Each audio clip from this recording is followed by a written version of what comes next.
best, announcing what will be a victory for protesters on Capitol Hill. Some of the barricades are coming down. There will be a smaller police presence during protests, and protesters will be able to move down the street, even in front of the Seattle Police Department's East Precinct, which will now be boarded up. And let's go live to a look at the protesters who have gathered right now on Capitol Hill. There are dozens there right now, calling for sweeping police reforms. The unrest is now in its 11th day here in Seattle following the death of George Floyd in Minneapolis. And the tensions on Capitol Hill boiled over last night. Chief Best was just addressing that. Authorities say a driver armed with a gun drove through a crowd of protesters and then shot a man when he finally stopped the car. That man who was shot is now recovering, and the driver is in custody. That driver being held on an assault charge. He went before a judge this afternoon claiming self-defense. KOMO's Joel Moreno is live with what we're learning from court and from that man's co-workers. Joel? Molly, today's appearance was to set bail for Nicholas Fernandez, who's been in custody since last night. Now, his attorney says that Fernandez got lost while driving his car, and when he found himself in the middle of a crowd, circumstances were such that he felt he had to defend himself. Nicholas Fernandez waived his chance to appear before a judge, so the prosecutors and defense attorney handled it from their end. The judge found there is enough evidence to move this case forward, and it is being investigated as an assault. Police say Fernandez sped into the crowd last night as people scrambled to keep from being run over. As the car started to slow, the video shows one man appear to reach in through the driver's window. That man ended up being shot just moments before police took Fernandez into custody. Now, in addition to being a part-time security guard at Niketown, Fernandez is also a member of the Ironworkers Union.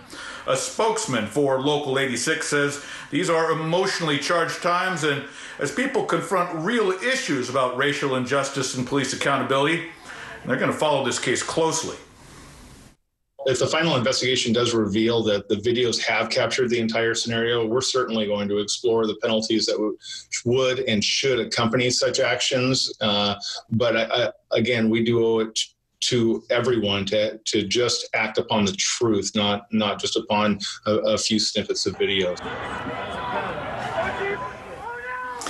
Fernandez has a much different version to explain this video. He says he wasn't sure where he was heading and ended up being surrounded by demonstrators when one of them reached into his car.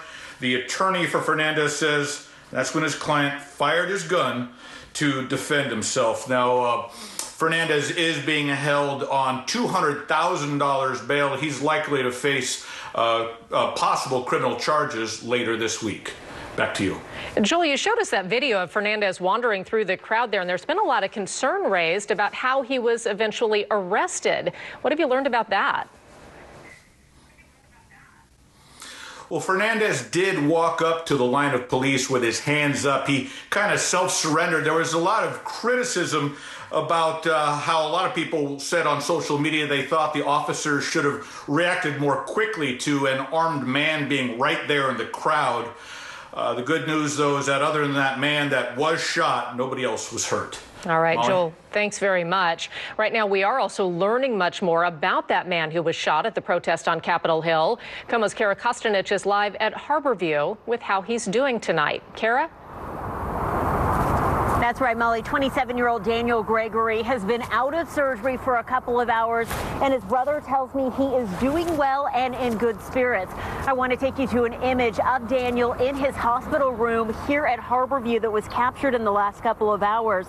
His brother DINO tells me his goal was to stop that gunman in the car to prevent protesters from being injured, and he ended up taking a bullet in the process. I'm told Daniel moved here to Seattle from the Baltimore area in January to be closer to his brother, who works for the Bellevue Police Department. Daniel comes from a law enforcement family. His late father was a Baltimore police officer for 20 years, and his mother was a 911 dispatcher for 30 years. Daniel's brother tells me he's been protesting all week because he wants to see meaningful change. You see, black men across the country dying, and at the hands of whatever, and justice not being served all the time, and you kind of you grow up seeing that stuff, and your parents are nervous for you. You know, even though my dad was a cop, he still was nervous for us going out there. You never know what's going to happen. And Daniel's brother tells me he was a college basketball player. He's almost 6 feet 10 inches tall. Back out here live tonight. He was recently hired by Fred Meyer and was expected to start that job soon.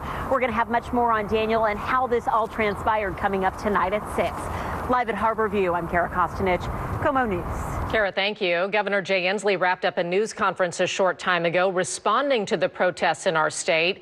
He said to protesters, "I hear you," and announced he's asking a group of black leaders, other community members, and law enforcement representatives to come up with proposals to submit to the state legislature. I know that we have to rethink policing and public safety in Washington state. And we've got to make sure that those discussions are not in a vacuum. The governor said discussions will focus on 3 areas: independent investigations for officer-involved killings, rethinking police use of force, including chokeholds, and creating a legally binding and enforceable obligation that officers report misconduct by their fellow officers.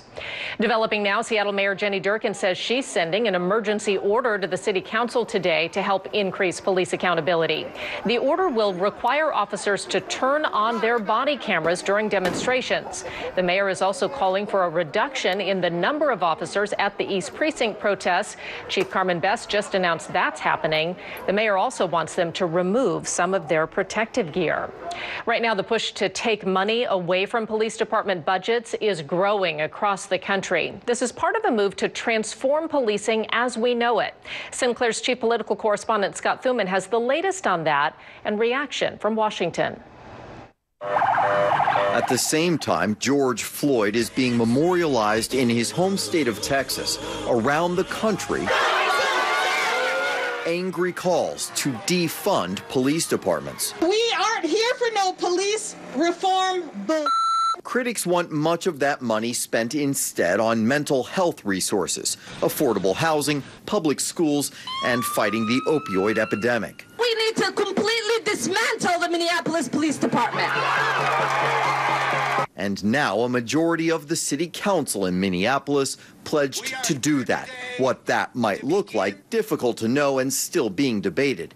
But according to FBI statistics, in 2018, police there handled more than 20,000 crime incidents, including 31 murders, 432 rapes, and almost 1,200 robberies. One thing folks are asking is to stop investing so much money in this militarized police force and instead invest in the things that our community really needs. President Trump countered, this year has seen the lowest crime numbers in our country's recorded history, and now the radical left Democrats want to defund and abandon our police. Sorry, I want law and order. Democrats say dramatic reform doesn't have to mean true defunding. I can't imagine that happening in a federal way, but let me just tell you that part of that cry is a desire for there to be significant higher investment in communities. However, Speaker Pelosi says more legislation is on the way, including today's proposal limiting legal protections for police, creating a national database for excessive force incidents, and banning chokeholds. In Washington, I'm Scott Thuman.